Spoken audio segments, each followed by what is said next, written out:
How are you doing today, Kylie? Doing okay. How are you? Doing good. Do you have any questions about the consent form? I do not. I know we handled that last week. I just want to double check and make sure. Mhm. So how have you been? Been all over the place. I haven't. Started a new job. Yes, Well, a new old job. yes. So getting back into that rhythm. Still Mhm, got school. And mhm, then you were telling me a lot about dealing with that friend of yours. mhm. Have you had any resolution or developments on that front? Um, I talked with a friend, and this friend is actually getting his master's in counseling. So when we talk about these things, he kind of counsels me, which is kind of funny. Um, but I talked with him about it, and he said that to give it time. And I thought that was a good piece of advice that he gave me. Um, and then I had a realization or an aha moment. Or, well, maybe not in an aha moment. It was more so like,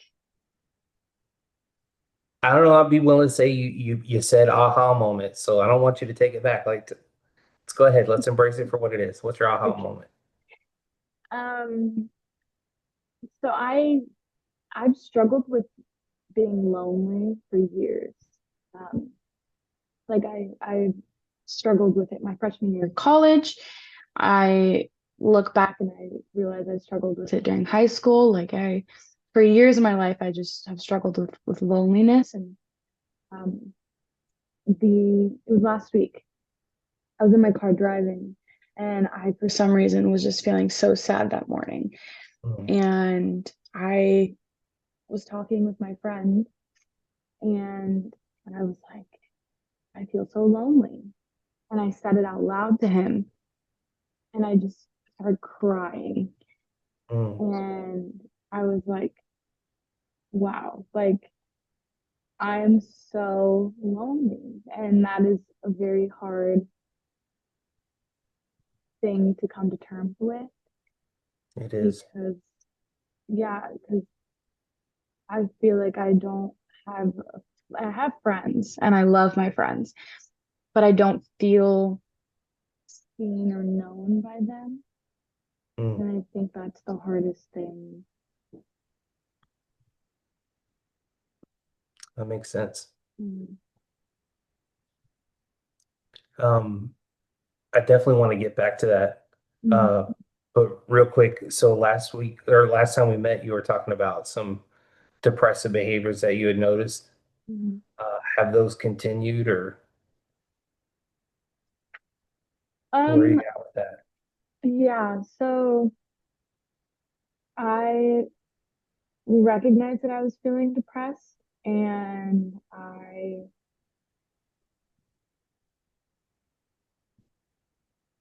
what's the word? um, I started to slowly chip away at that feeling and I think I stopped feeling depressed after I cried. Mm, If I'm gonna be just the other honest. day? Yeah. Oh, wow. So, So you've been um, carrying that for a long time then, huh? yes, I That's haven't tough. I haven't cried in like a year. And so me crying that morning just kind of released a lot. I have a tendency to bottle up my emotions. Mm, And so um, I was able to clean my room and get everything in order. I actually changed the layout of my room too because I was feeling sad the other day. I didn't know what to do. So what I did was I changed my room and made my room feel safe again. Not that it wasn't safe before, but I just needed something productive to do and something healthy to do to help me cope. So no, um, that makes sense. yeah, so I've been good with the depressive um, behaviors that I've been having. Well, it's good that you broke some of those activities, but Mhm. I mean, and you've noticed like that's not a cure for carrying that Mhm. feeling of loneliness. And I know that that's really hard. Um, so when you had that time to cry, did you say that you were actively talking to your friend, or you were Yes. just alone in your car? Um, so I was alone in my car driving to work, but I sent a voice message, Mm, and that's when I said it out loud, and that's when I started crying. gotcha. How did you feel after you had a chance to cry it out? I was feeling sad all day because I was still ruminating on my feelings. Um, but the next day I was feeling really good. Did your friend get a chance to respond to you after you had said that? Yeah, he was very helpful, and he kind of helped me just talk through it, and um, offered support, and was like, "I'm here for you." And yeah, he kind of yeah, he was there for me. So Did it make you feel less alone? I think it made me feel in that moment. It did make me feel less alone talking to someone. Um, it I think I was just kind of scrambling because my emotions were scrambled. It felt like Mm. scrambled eggs. So, um, yeah, What still does kind that of look hard. like? Feeling Yeah. scrambled? Um, for me, scrambled looks like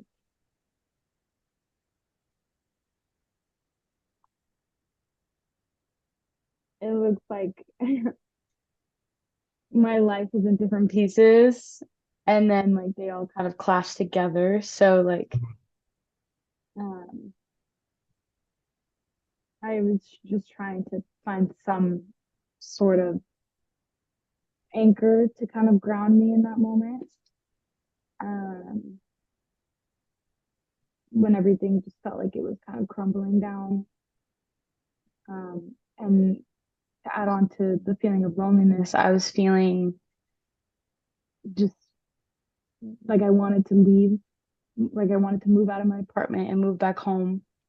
I wanted Mm. to kind of run away from my responsibilities and just um, be able to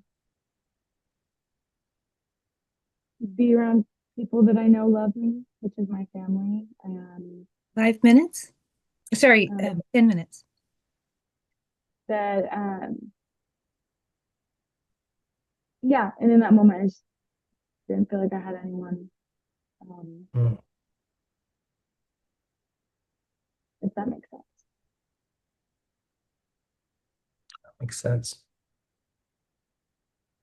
That's a hard thing to carry by yourself.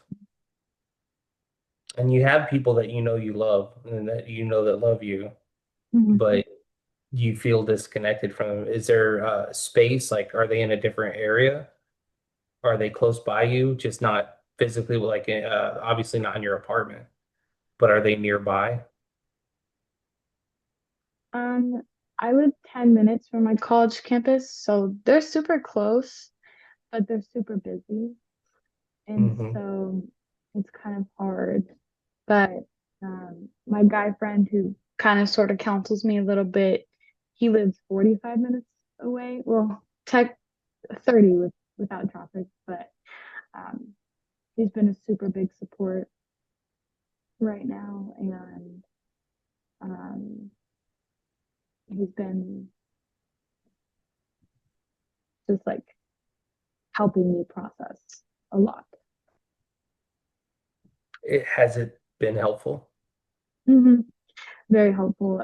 He helps me process my emotions, um, And he helped me realize that I need to get back into, um, for the sake of, um, yeah, he's helped me realize I need to be in therapy and the importance of therapy. And, um, and I knew therapy was important before, but he kind of helped me realize that like it was urgent. Like it's an urgent matter that I'm in therapy for the Hmm. season that I'm in. And he's getting his degree in counseling, but he's my friend. Like I don't want to put that burden of pouring everything onto him, and I need a safe space to be able to pour everything, um even things I can't talk about with him. I need someplace safe for Yeah, that. absolutely. That makes sense. Mhm. And that's good. You want to, make sure you're avoiding dual relationships. So, Mhm. you know, Yes. you're approaching that smartly. And Mhm. I agree. I think that, getting back in therapy is definitely going to be a helpful thing. Um, but more to the immediate, like these feelings of loneliness. Um, do you have any other interventions or resources that can help you address that in the right now? Like I know you Mm, said you have a really close relationship with you've got those two friends and your grandmother that mhm. are really big supports to you. Are they in a close proximity that you could reach out to them? Yeah, they are. And that the morning that I was crying on my drive to work, I actually called one of those friends, and she kind of helped me walk through my emotions, and um she was there for me. So that was really helpful. It was helpful. Okay, so it is Mhm. helpful. That's good because I've had friends that I love and appreciate, but they're not always helpful. Mhm. So you definitely want to be finding the people that are actually feeding into you and helping you combat that sense of loneliness. Mhm. Um, Five I minutes? think you've noticed that there are people around you, so you're not lonely. And I just want to validate for you, like, even if that's not a true thing, you are actually not alone. I know that even if it's not true, it can still feel real, Mhm. that loneliness. So that's a real thing. And I think that, you shouldn't try to hide from it or shy from it, like embrace it, like when you're having it, but then address it, and if it being with other people helps you break that, do that. Mhm. Talking to someone, getting a chance to cry, uh, even just sharing how you're feeling with them, you know, it's important to get those things out and not let them bottle up, and then when you get in with your therapist, like, walk or talk with them and work on, uh, more long-term strategies, but don't let it wait. Try to find some things that you can do and act on that are actually helping Mhm. in the meantime. And I think you've done a lot of good work with finding new activities. I'd also just encourage you, don't let that be a distraction just because you're doing something new, because that feeling's going to stick with you, and Mhm. that's a real thing, and it's a very, very, very real thing. And I don't feel defeated if you continue to feel like that. Just try something different, make sure you're addressing it as it comes up. But that's really tough. And I think you're doing a lot. And I just want to encourage you. You're making good choices. You know, it seems like you're clinging to the right people. Mhm. And I just want to encourage you to keep doing that. You're doing the work. Yeah. Mhm. Yeah, thank you. How do you feel about that? um I feel, since I've processed it, I feel a lot better. um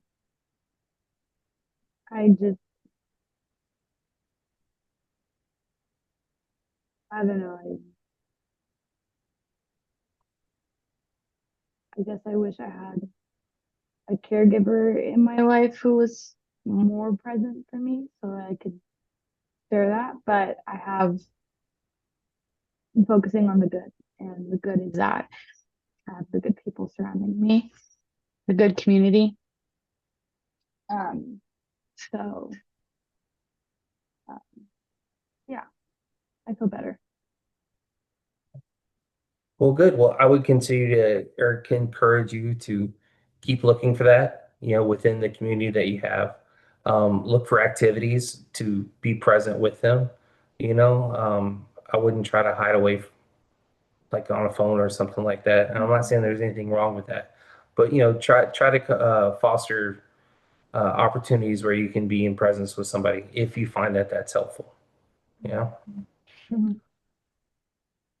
and just keep doing what you're doing. I'm really sorry to hear this is affecting you the way it is. It does make sense though. Like you're not alone. You're not crazy for feeling it. Like it's a thing. It's Mhm. a thing. And my heart goes out to you. Thank you. Yeah. Well, do you want to set up for the same time next week? Hmm. Yeah. Yeah. Okay. Um, I'm gonna leave you with my phone number. If you ever get into a place where you just feel like you need someone to talk to and you can't get a hold of anybody, you're welcome to call me or send me a text, for emergency. And I'd be glad to be here for you. I don't receive phone calls after 9 at night because that's when my house goes to bed. But anytime outside of that, feel free to call me for a check-in, and Mhm. we'll make sure that you don't feel alone. Okay? Thank you. Thank you. Yeah. All right. Well, it's good One to see you. 1 minute. You too. Okay. Bye. Bye.